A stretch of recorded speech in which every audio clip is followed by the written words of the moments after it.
দুই হাত তুলে আল্লাহ পাক রব্বুল আলামিনের কাছে বলতেছেন, ওগো রব্বুল আলামিন,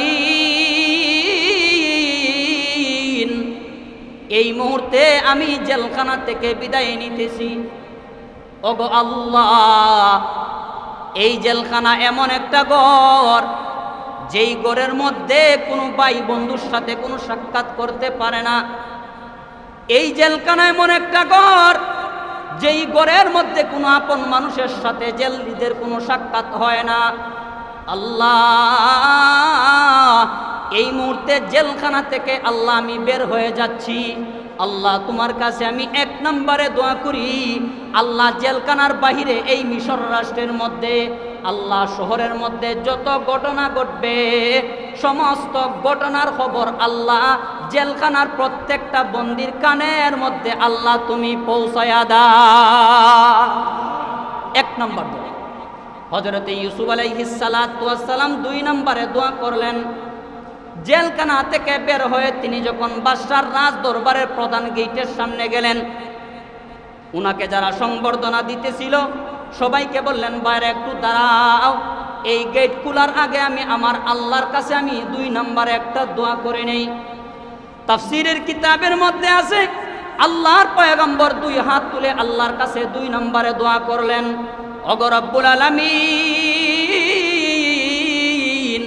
জেলখানা থেকে আমি বের হয়েছি, আমি বাদশার দয়া চাই না, আল্লাহ সব সময় আমি আপনার দয়া আমি ইউসুফে চাই। ওগো রব্বুল আলামিন, আমি বাদশার দয়ায়, বাদশাহীর কোনো লোভে বাদশাহ আমাকে কোনো কিছু দান করবে এমন কোনো লোভে গো আল্লাহ আমি বাদশার কাছে আসি নাই। আল্লাহ মেহেরবানি করে আমাকে বাদশার সমস্ত খারাপি এমন সমস্ত চক্রান্ত থেকে আল্লাহ তুমি আমাকে হেফাজত করো। সে আলামত বাসদান্দর মুত্তাকি, সে আলামত বাসদান্দর মুত্তাকি, কাইবুদ নিসবত তকিরা ইয়া শাকি, পরহজর বাস ইতকি আজিয়ার বত, পরহজর বাস ইতকি আজিয়ার বত, তানানি নাদ আজ তোরা দরকার বত, কমরু অজরুক জিয়ের দরুগস আবর জবা, আজ তরিকো কিসব বাসদে বর করা, আজ হালালো পাক হাম গিরন্দে গাম, তানা ইফতান্দ আহলে তাকওয়া দর হারাম। আলহামদুলিল্লাহ। মহান আল্লাহ পাক রব্বুল আলামিনের দরবারে অসংখ্য গণিত শুকরিয়া। আল্লাহ পাক আমাদেরকে প্রতি সপ্তাহের ন্যায় প্রতি শুক্রবারের ধারাবাহিকতায় আল্লাহ পাক আমাদেরকে এই শুক্রবারে আল্লাহর ঘর মসজিদের মধ্যে সবার আগের কাতারে হাজিরা দেওয়ার তৌফিক দান করেছেন। সবাই বলি আলহামদুলিল্লাহ। সম্মানিত মুসল্লিয়ানি কেরাম, গত সপ্তাহে আপনাদের খেদমতে সূরা ইউসুফের 51 নম্বর আয়াত পর্যন্ত তেলাওয়াত করেছিলাম। এই সপ্তাহে আপনাদের খেদমতে সূরা ইউসুফের 52 নম্বর আয়াত থেকে তেলাওয়াত করেছি। আল্লাহ পাক রব্বুল আলামিন তৌফিক দান করলে তিলাওয়াতকৃত 4 খানা আয়াতকে সামনে রেখে মাত্র আধা ঘন্টা সময়ের ভিতরে কিছু আলোচনা করার চেষ্টা করব। আল্লাহ পাক আমাদেরকে আলোচনাগুলা আমলের নিয়তে বলা এবং শোনার তৌফিক দান করুক। সবাই বলেন আমিন। সম্মানিত মুসল্লিয়ানি কেরাম, গত সপ্তাহে যে আলোচনা আমাদের ছিল হযরত ইউসুফ আলাইহিস সালাতু ওয়াস সালামের উপরে আরোপিত মামলা নিয়ে, আল্লাহর পয়গম্বরের উপরে যেই তুহমত দেওয়া হয়েছিল, এই তুহমত 100% মিথ্যা। হযরত ইউসুফ আলাইহিস সালাতু ওয়াস সালাম 100% সত্যের উপরে ছিলেন। যখন এই ঘটনা নিয়ে তদন্ত করা হয়, তখন তদন্তটা বাদশাহ কিভাবে করবে, ইউসুফ আলাইহিস সালাতু ওয়াস সালাম নিজের থেকে বাদশার কাছে পৌঁছিয়ে দিলেন যে তদন্তটা যেন এভাবে করা হয়, পুরা মিশর রাষ্ট্র থেকে বাছাই করে যখন 40 জন মহিলাকে এনেছিল, ওই 40 জন মহিলাকে বাদশাহ একত্রিত করে যখন জিজ্ঞাসা করবে, তখন আসল সত্য ঘটনা তখন বের হয়ে আসবে। যখন মামলা থেকে খালাসি তামাম রাষ্ট্রের মধ্যে, তামাম দেশের মধ্যে হযরত ইউসুফ আলাইহিস সালাতু ওয়াস সালাম নিষ্কলুষ, ওনার চরিত্রের মধ্যে কালো একটা দাগ ফলানোর মতন এমন কোনো মায়ের পুতের জন্ম হয় নাই, তখন হযরতে ইউসুফ আলাইহিস সালাতু ওয়াস সালামকে বাদশাহ সম্মানের সহিত আবার বার্তা দিয়ে পাঠাইল, যে আল্লাহর বান্দা ইউসুফ, আপনি আমার কাছে আসেন জেল থেকে বের হয়ে। তো জেল থেকে বের হওয়ার আগে উনি মামলাটা কেন তদন্ত করাইলেন, তার দুইটা কারণ বলেছিলাম। নাম্বার 1, উনি স্বপ্নের ব্যাখ্যা দিয়েছেন, একটা এহসান করেছেন। মামলা খালাসি না হয়ে, তদন্ত না হয়ে যদি জেল থেকে বের হতেন, লোক মুখে এই কথাটাও ছড়ানোর একটা সম্ভাবনা থাকতো যে বাদশার উপরে একটা এহসান করছে, একটা দয়া করছে, এই বিদায় বাদশা তাকে খালাসি দান করছে। 2 নাম্বার কারণ, আল্লাহর পয়গম্বর হযরত ইউসুফ আলাইহিস সালাতু ওয়াস সালাম যখন জেল থেকে বের হবেন, তখন অবশ্যই রাষ্ট্রের কোনো না কোনো দায়িত্বের উপরে তিনি থাকবেন।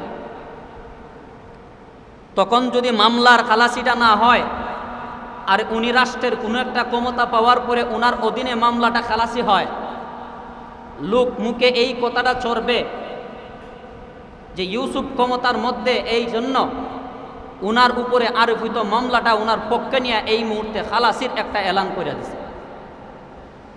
এই 2 কারণে আল্লাহর পয়গম্বর হযরত ইউসুফ আলাইহিস সালাতু ওয়াস সালাম বলেন, যতক্ষণ পর্যন্ত আমি দোষী না নির্দোষী, এই জিনিসটা যতক্ষণ পর্যন্ত বের না হবে, ততক্ষণ পর্যন্ত আমি এই জেলখানা থেকে বের হব না। এই কথাটা কেন করলেন, এই পন্থাটা কেন অবলম্বন করলেন, আল্লাহ পাক রব্বুল আলামিন বলেন, যালিকা লিয়ালামা আন্নী লাম আখুনহু বিল গায়ব ওয়া আন্নাল্লাহা লা ইয়াহদি কাইদাল খাইনিন। আল্লাহ বলেন, ইউসুফ এই পথটা অবলম্বন করেছে ওই কারণে যে লিয়ালামা আন্নী লাম আখুনহু বিল গায়ব, বাদশাহ বিশ্বাস করে তার রাজভবনের ভিতরে আমাকে দিয়া রাখছিল, বাদশার অনুপস্থিতিতে তার স্ত্রীর উপরে আমি কোনো ধরনের কোনো খেয়ানত করি নাই, আমি আমানত যত সম্ভব রক্ষা করার চেষ্টা করেছি। এই কথাটা প্রকাশ হওয়ার জন্য ইউসুফ আলাইহিস সালাতু ওয়াস সালাম জেলখানা থেকেই ওনার মামলাটা উনি খালাসি দান করে দিলেন। এরপরে ইউসুফ আলাইহিস সালাতু ওয়াস সালামের উপর থেকে মামলা যখন সইরা গেছে, উনি যখন মুক্ত হইয়া গেছেন, তখন উনি মানুষদেরকে বলতেছেন, ওয়ামা উবাররিউ নাফসি ইন্নান নাফসা লাআম্মারাতুম বিসসুই ইল্লা মা রাহিমা রাব্বি ইন্না রাব্বি গফুরুর রহিম। ইউসুফ আলাইহিস সালাতু ওয়াস সালাম বলেন, এই যে এত বড় একটা তুহমত থেকে আমি বাঁচলাম, এত বড় একটা গুনার কাছ থেকে আমি বাঁচলাম, এটা আমার কোনো ক্রেডিট, আমার কোনো কৃতিত্ব বিলকুল আমার কিছু না। খুব খেয়াল করে কথাগুলো শুনবেন, উনি কিন্তু ভবিষ্যতের একজন পয়গম্বর। হযরতে ইউসুফ আলাইহিস সালাতু ওয়াস সালাম বলেন, ওয়ামা উবাররিউ নাফসি, আমাকে যে আল্লাহ একটা নফস দিয়েছেন, এই নফসটার ব্যাপারে আমি 100% বলতে পারবো না যে এই নফসটা জিন্দেগিতে কোনো সময় কোনো গুনাহ চায় না। কোনো মানুষ কি বলতে পারবে যে আমার এই নফস জিন্দেগিতে কোনোদিন গুনাহ করতে চায় না? যদি বলে গুনাহ করতে চায় না, তাহলে তার একটা হালত, উনি ফেরেশতা হবে। উনি কি হবেন? ফেরেশতা। কারণ নফসে গুনাহ করতে চায় না, হালাল পথে চলতে চায় না, হারাম পথে চলতে চায়। এগুলা তো একমাত্র বৈশিষ্ট্য হলো ফেরেশতাদের। মানুষের নফসের বৈশিষ্ট্য কি? কোনো সময় গুনার কাজ করতে চাইবে, কোনো সময় নেক কাজ করতে চাইবে। বিগত সময়ে যে গুনার কাজ করছিল, গুনার বোঝা মাথায় নিয়া আল্লাহর কুদরত পায়ে সেজদা দিয়া খাইন দিয়া আল্লাহর কাছ থেকে ওই গুনাহগুলো মাফ করায় নেয়। এই বৈশিষ্ট্য হলো মানুষের। ইউসুফ আলাইহিস সালাতু ওয়াস সালাম বলতেছেন, ইন্নান নাফসা লাআম্মারাতুম বিসসু, আমার নফসও কিন্তু চায় গুনার কাজ করতে, খারাপ কাজ করতে, হালাল পথ ত্যাগ করে হারাম পথ ধরতে, কিন্তু আমি পারি না কেন, বা বিগত সময় আমি পারলাম না কেন?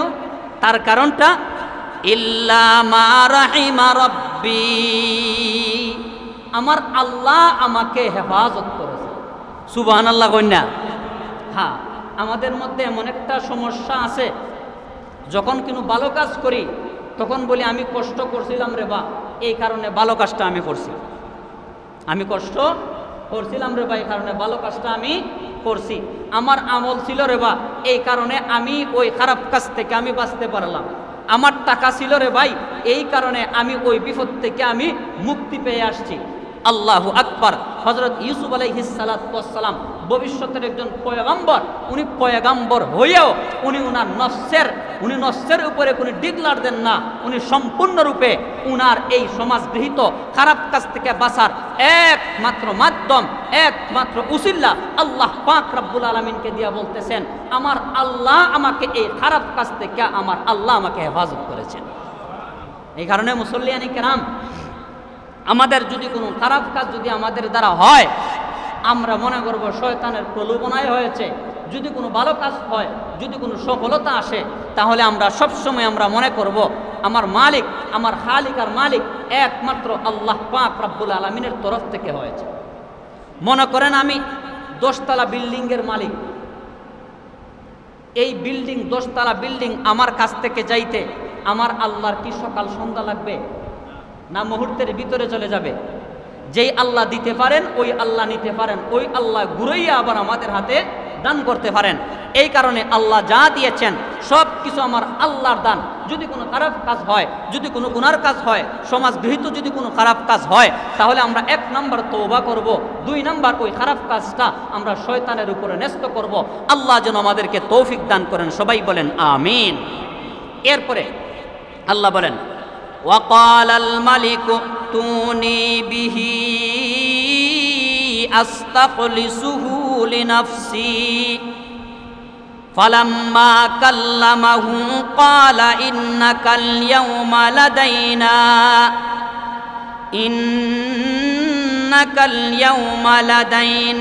مكين أمين।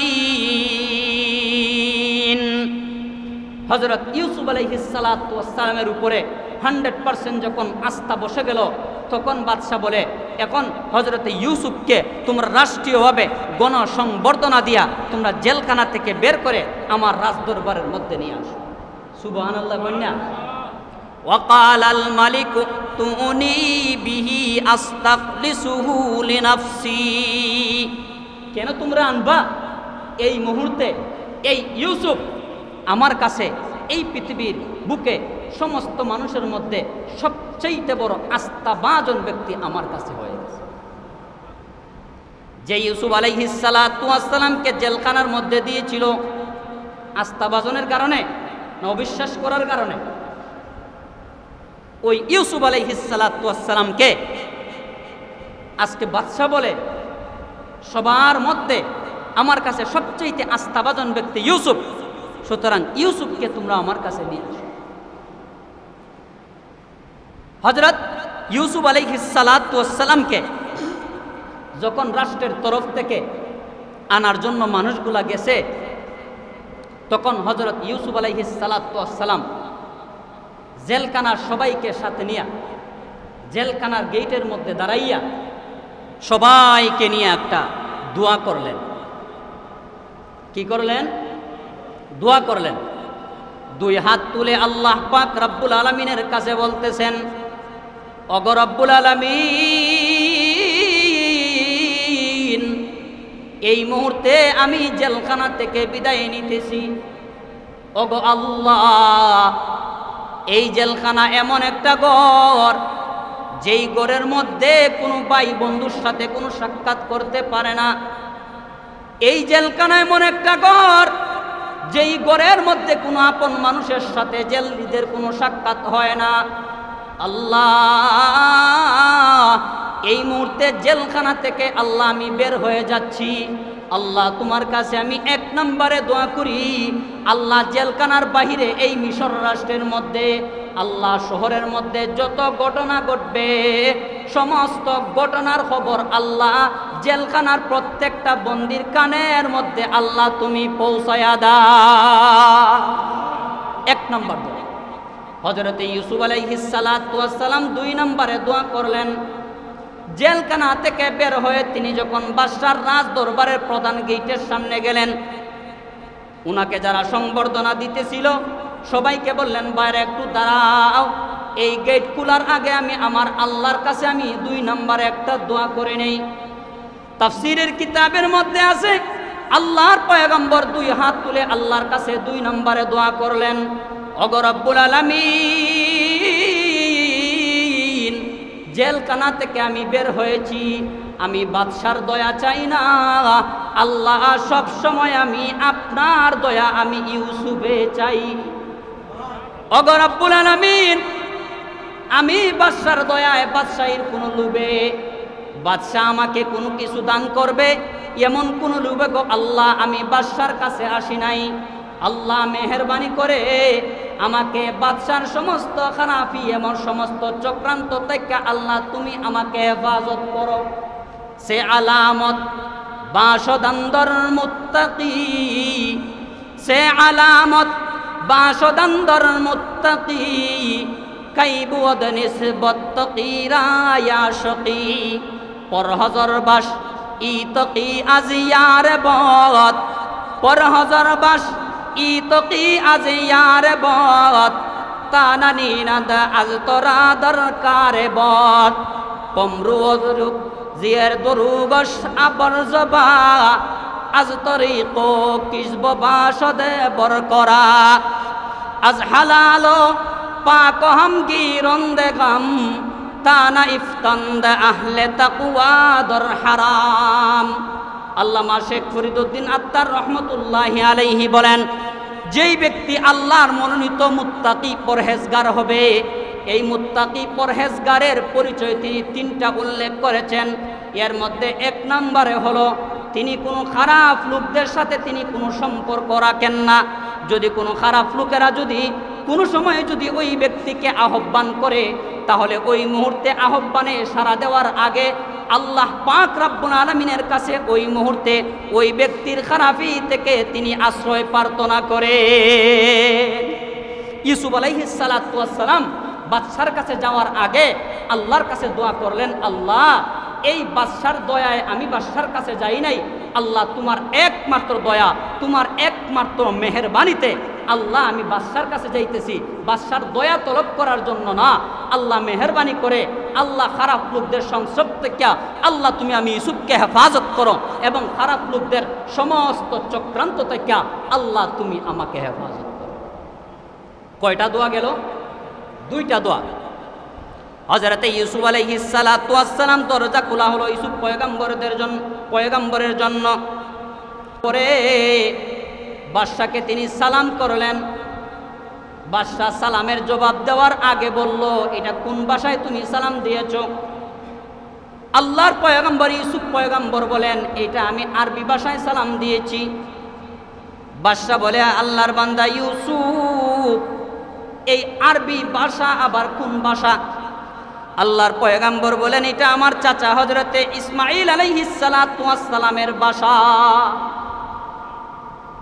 দুই নম্বরে আল্লাহর পয়গম্বর বাদশার সামনে দাঁড়াইয়া ইব্রানি ভাষায় তিনি একটা দোয়া করলেন বাদশার জন্য এবং নিজের জন্য, সবার জন্য। এই ইব্রানি ভাষায় দোয়া করার পরে বাদশা বলে, আল্লাহর বান্দা ইউসুফ, এই ভাষাটা আবার কোন ভাষা, কার ভাষা? হযরত ইউসুফ আলাইহিস সালাতু ওয়াস সালাম বলেন, এই ভাষাটাই হলো আমার বাপদাদার ভাষা। বাদশা আশ্চর্য হইয়া গেছে, হায় রে হায়, আমাকে তো আমার আল্লাহ ৭০টা ভাষা জানার যোগ্যতা আল্লাহ আমাকে দান করেছেন। এই ৭০টা জবানে ৭০টা ভাষায় আমি কথা বলতে পারি। কেউ যদি একটা ভাষায় কথা বলে তার ভাষায় তাল মিলাইয়া আমি আবার জবাবও দিতে পারি। কিন্তু এমন কি ভাষা আল্লাহ ইউসুফের জবানের মধ্যে দান করলেন, যেই দুইটা ভাষা ৭০টা ভাষার ভিতরে আমি খুঁজে পাই না। আল্লাহু আকবার। আল্লাহ পাক রব্বুল আলামিন হযরত ইউসুফ পয়গাম্বরের দাম, ইউসুফ পয়গাম্বরের মান মর্যাদা বাদশার সামনে বাড়ানোর জন্য আল্লাহ পাক এই দুইটা ভাষার নিয়ামত আল্লাহ দান করে দিলেন। জেলখানা থেকে আসার আগে ইউসুফ পয়গাম্বরের যেই দাম, যেই মান, যেই ক্রেডিট কৃতিত্ব বাদশার কাছে ছিল, এই দুইটা ভাষা প্রয়োগ করার পরে বাদশার কাছে আরো ডবল পর্যায়ের মান মর্যাদা বেড়ে গেছে। মান মর্যাদা আল্লাহ বাড়াইয়া দিলেন। এই কারণে আল্লাহ বলেন, ইয়াতাবাওয়াউ, হযরত ইউসুফ আলাইহিস সালাতু ওয়াস সালামকে আল্লাহ একের পর এক এই পর্যায়ে আল্লাহ পাক तमाम রাষ্ট্রের মধ্যে আল্লাহ পাক মান মর্যাদা দান করে দিলেন। এরপরে আল্লাহ বলেন, ফালাম্মা কাল্লামাহু ক্বালা ইন্নাকাল ইয়াউমা লাদাইনা মাকিনুন আমিন। বাদশার সামনে সালাম করেছেন।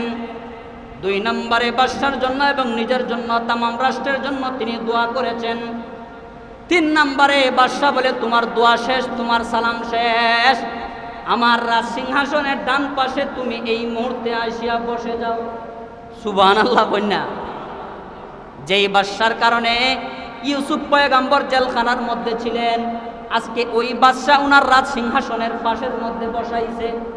বসায়া কয়, লাদাইনা মাকিনুন আমিন। ও আল্লাহর বান্দা ইউসুফ, এই মুহূর্তে তোমার আমার চক্ষুর সামনে এই রাষ্ট্রের মধ্যে যাদেরকে দেখতেছো, সবার থেকে আমার কাছে তোমার মান মর্যাদা বেশি হয়ে গেছে, মান সম্মান আমার কাছে বেশি হয়ে গেছে। এখন তোমার সাথে আমি একটা গোপন পরামর্শ করতে চাই। কি পরামর্শ করতে চাই? গোপন পরামর্শ। পরামর্শটা গত সপ্তাহে আপনাদের খেদমতে বলেছিলাম। তার ১ নম্বরে পরামর্শ, আমি কি করতে পারি? ইউসুফ পয়গম্বর বললেন, বর্তমানে যে 60টা বছর চলতেছে, 60টা বছর তো আলহামদুলিল্লাহ অনেক ভালো হইয়া চলবে। এই 60টা বছরের মধ্যে যত ফসল উৎপাদিত হবে তাকে 5 ভাগ করবেন। কয় ভাগ? 5 ভাগ। 4 ভাগ তাদেরকে দিয়া দিবেন, আর খুমুস অর্থাৎ 1 ভাগ আপনার বাইতুল মালের মধ্যে, আপনার গুডাউনের মধ্যে জমা রেখে দিবেন। গুডাউনের মধ্যে জমা রেখে দিবেন। জমা রাখার পরে যখন তাহাতার দুর্ভিক্ষের 7 বছর যখন পদার্পণ করবে, তখন আপনি কাজ করবেন, মিশরের ভিতরে, মিশর রাষ্ট্রের ভিতরে যারা আসবে ত্রাণ নেওয়ার জন্য, তাদেরকে আপনি ত্রাণ দিয়ে দিবেন ফ্রিভাবে। আর মিশরের বাহিরেও কিন্তু এই দুর্ভিক্ষটা আক্রমণ করবে।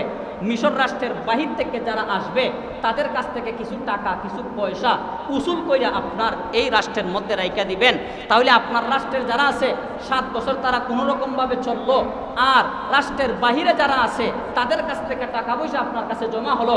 এই টাকা পয়সা দিয়া বাকি 7 বছর পরে যখন এই দুর্ভিক্ষের 7 বছর চলে যাবে, তখন আপনি এই টাকা পয়সাগুলা দিয়া আপনি পুনরায় আবার রাষ্ট্রের মধ্যে আগের মতন ফসল আপনি উৎপাদন করতে আপনি সক্ষম হবে।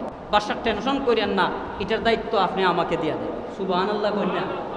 হাদিস শরীফের মধ্যে আছে কোনো দায়িত্ব চাইয়া নেওয়ার নাই, এটা ঠিক না। কিন্তু এই জায়গার মধ্যে ইউসুফ আলাইহিস সালাতু ওয়াস সালাম চাইলেন কেন? হাদিসের ব্যাখ্যার মধ্যে আছে, তাফসীরের কিতাবের মধ্যে আছে। বিশেষ করে আল্লামা সানাউল্লাহ পানিপতি রহমতুল্লাহি আলাইহি তাফসীরে মাযহারির মধ্যে উনি উল্লেখ করেন যে কোনো দায়িত্ব যদি কোনো জালেমের কাছে গেলে পরে এই আশঙ্কাটা তাকে যে জনগণের হক নষ্ট হবে, ইনসাফ মতো এই সম্পদটা বণ্টিত হবে না, তাহলে আপনি এই জায়গার মধ্যে তাইকা এই ক্ষমতাটা আপনি তালাশ করতে পারেন। ক্ষমতাটা আপনি তালাশ করতে পারেন। যেহেতু এই গুডাউনের দায়িত্ব বাদশার মুখ থেকে রিপোর্ট আসে, অন্যর কাছে গেলে পরে তার হক তার ইনসাফ যথাযথভাবে সমাজের মধ্যে বাস্তবায়ন হবে না। এই কারণে হযরত ইউসুফ আলাইহিস সালাতু ওয়াস সালাম বলেন যে আমাকে দায়িত্ব দিয়ে দেন, ইন্নী হাফিজুন আলিম, আমি ইনশাআল্লাহ এটার যথাযথ দায়িত্ব ইনশাআল্লাহ আমি পালন করার চেষ্টা করব। মিশরের খাদ্যমন্ত্রী হয়ে গেলেন। আল্লাহ বলেন ওয়াকাযালিকা মাক্কান্না লাইউসুফা ফিল আরদ ইয়াতাবাওয়াউ মিনহা হাইথু ইয়াশা নুসিবু বিরহমাতিনা মান নাশা ওয়ালা নুযিউ আজরাল মুহসিনিন। আল্লাহ বলেন ওয়াকাযালিকা মাক্কান্না লাইউসুফা ফিল আরদ, আমার জমিনের মধ্যে আমি আল্লাহ এইভাবেই একের পর এক মান মর্যাদা আমি আমার পয়গম্বরকে আমি আল্লাহ দান করে দিলাম। সুবহানাল্লাহ কন্যা। হ্যাঁ, উনি যখন মিশরের খাদ্যমন্ত্রী হয়ে গেলেন, ব্যাখ্যা তো অনেক লম্বা, টাইমে কতটুকু সংকুলন হবে জানি না। হযরত ইউসুফ আলাইহিস সালাতু ওয়াস সালাম যখন মিশরের খাদ্যমন্ত্রী হয়ে গেলেন, তখন খাদ্যমন্ত্রীর চেয়ারের মধ্যে বসলেন। বসার পরে তিনি এক নম্বরে এলান করলেন যে কে রাজা, কে প্রজা, কে ধনী, কে গরিব, কে নারী, কে পুরুষ, কে যুবক, কে যুবতী, এটা আমার দেখার বিষয় না। আমার পক্ষ থেকে আমি আমার দায়িত্ব থেকে 100% ইনসাফ মোতাবেক আমি খাদ্য বন্টন করব। তার কিঞ্চিত পরিমাণ খাদ্য কমও দিব না, বেশিও দিব না। সুতরাং ক্ষমতার কোনো বাহাদুরি আমি ইউসুফ আমি খাদ্যমন্ত্রীর সামনে কেহ দেখাইও না।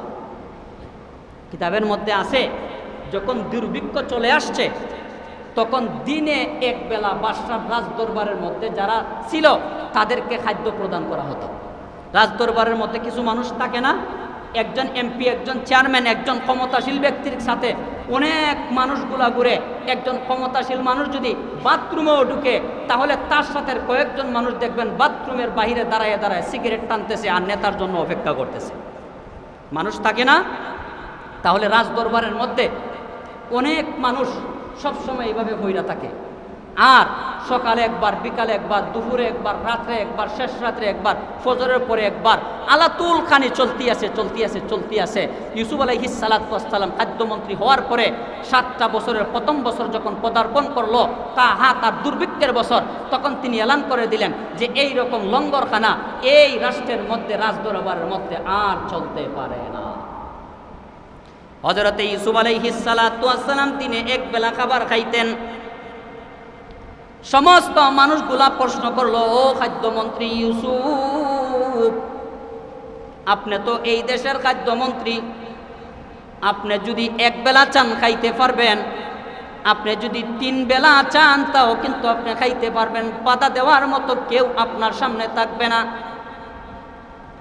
আল্লাহর পয়গম্বর বলেন তাম রাষ্ট্রের মানুষ এক বেলা খাবার খেয়ে এই 7টা বছর কাটাইবে, আর আমি ইউসুফ 2 বেলা খাবার খেয়ে আমি কাটাইব। তাহলে এক বেলা খাবারের পরে আরেক বেলা খাবারের টাইম আসলে পরে মানুষের কি কষ্ট হবে, এই কষ্টটা আমি কোনো সময় উপলব্ধি করতে পারবো না। এই কারণে এই 7 বছর পর্যন্ত আমি ইউসুফের জন্য এক বেলা খাবার জারি থাকবে। এক বেলা খাবার। বাদশার যিনি বাবুর্চি, ওই যে বলেছিলাম বাদশার বাবুর্চি আল্লাহর পয়গম্বর ইউসুফ আলাইহিস সালাতু ওয়াস সালামের কাছে আসছে, ও আল্লাহর বান্দা ইউসুফ, এই দেশের তামাম দেশের রাষ্ট্রপ্রধান, এই প্রেসিডেন্ট, উনার কাছেও কিন্তু এক বেলা খাবার যায়। আপনি কি দয়া করে পারেন না এক বেলা খাবার বাড়াইয়া আপনার সামনে 2 বেলা খাবার দিতে? আল্লাহর পয়গম্বর বলেন, আমি মিশরের খাদ্যমন্ত্রী হইয়া যদি এক বেলা খাবার খাই, তাহলে এই মিশরের রাষ্ট্রপ্রধান হয়ে কেন এক বেলা খাবার খাইতে পারবে না? আমি যদি তামাম রাষ্ট্রের মানুষের মর্যাদা আমি যদি বুঝি, সমস্ত মানুষের দুঃখ কষ্ট যদি আমি বুঝি, তাহলে বাদশা কেন বুঝতে পারবে না? এই কারণে আমি আমার দায়িত্বে থেকে আমি বাদশাকে এক বেলা খাবার ছাড়া 2 বেলা খাবার আমি দিতে পারবো না। সুবহানাল্লাহ কইনা? হ্যাঁ, এমন একজন অর্থমন্ত্রীর কাছে যদি প্রেসিডেন্টের খবর যদি আমাদের দেশে যায়, তাহলে এমনিতেই কাফ কম্পন সৃষ্টি হয়ে যাবে যে আমার চাকরি আগামীকালকে নিয়ে আমার পত্নী বাতিল হয়ে যায়। এই কারণে 2 বেলা কি 14 বেলা হলেও খাবার দেওয়ার আপ্রাণ পর চেষ্টা করবে না? হযরত ইউসুফ আলাইহিস সালাতু ওয়াস সালাম বললেন, না, দেওয়া যাবে না। আমি খাদ্যমন্ত্রী, আমার জন্য এক বেলা, উনি প্রধানমন্ত্রী, উনার জন্য এক বেলা, এই দেশের রাষ্ট্রপতি, উনার জন্য এক বেলা, এই দেশের যে যে চেয়ারের মধ্যে বসা আছে প্রত্যেকের জন্য এক বেলা।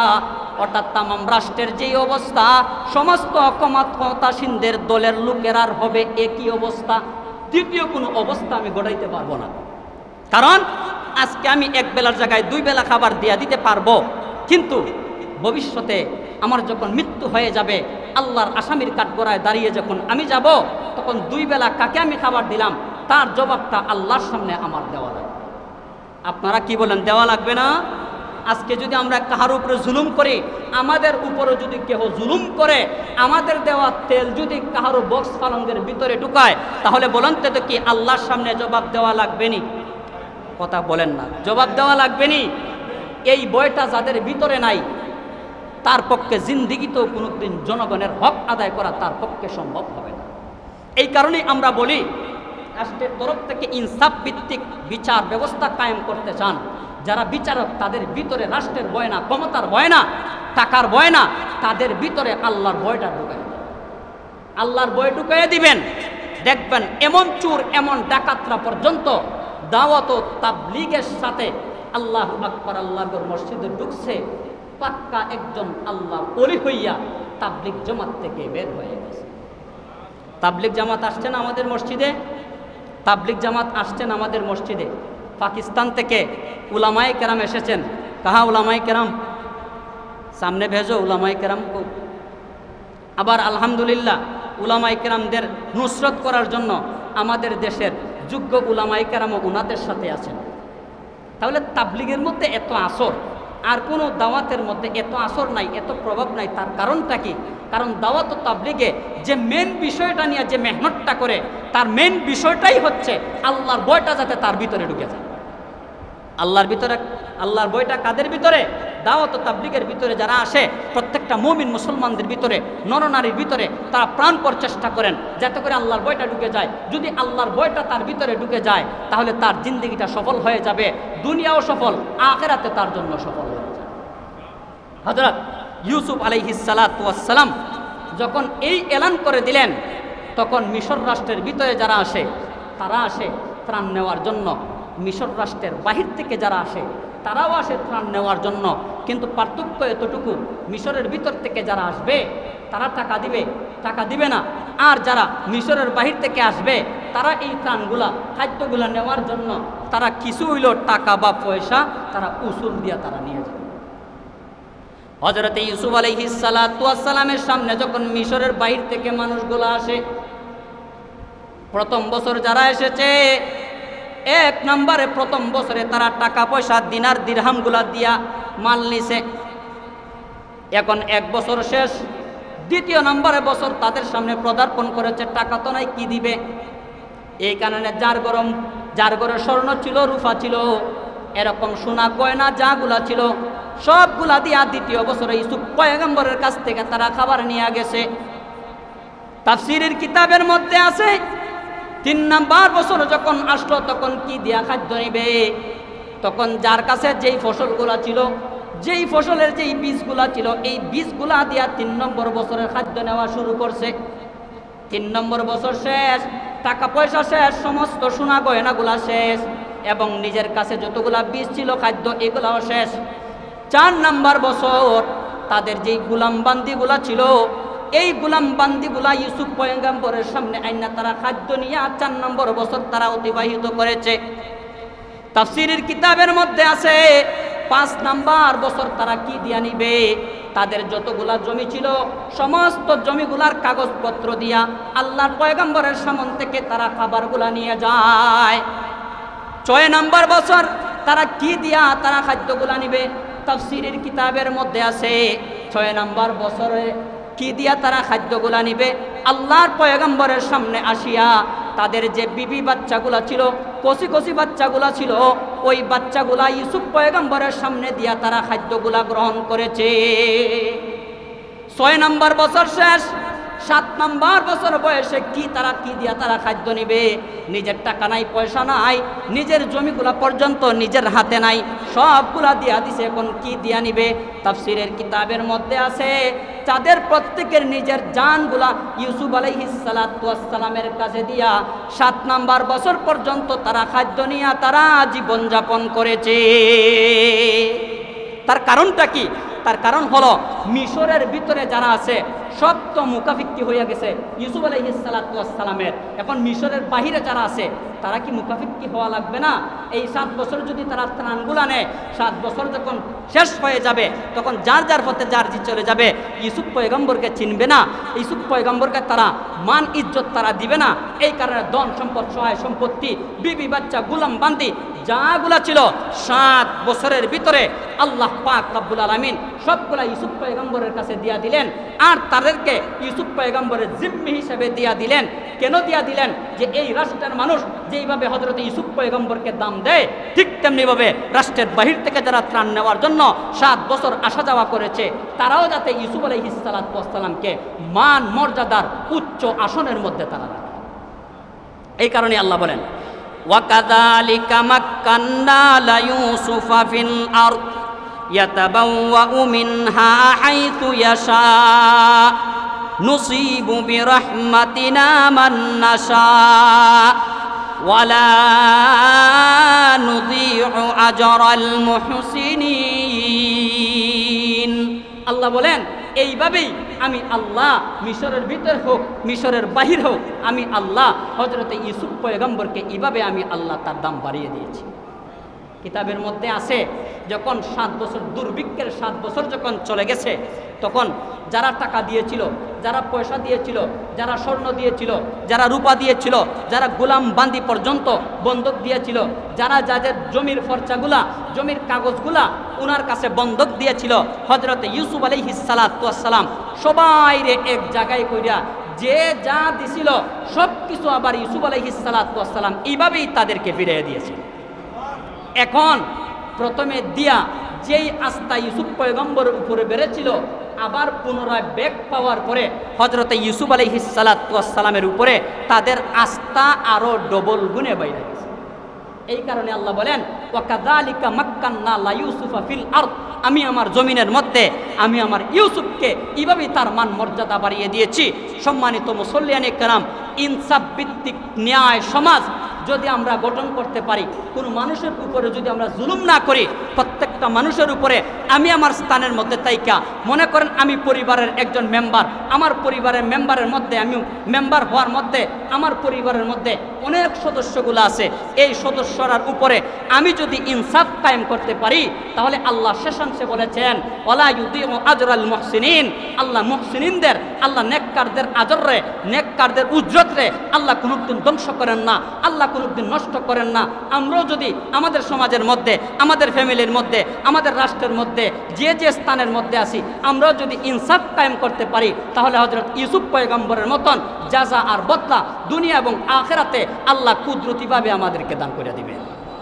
আল্লাহ পাক আমাদের প্রত্যেককে ইনসাফ কায়েম করা, ইনসাফের উপরে চলা, জুলুম থেকে বাইচা থাকা, মজলুমের বদদুয়া থেকে বাইচা থাকা, নিজের জবান দ্বারা আরেকজনকে কষ্ট দেওয়া থেকে আল্লাহ পাক আমাদের প্রত্যেককে যেন হেফাজত করেন।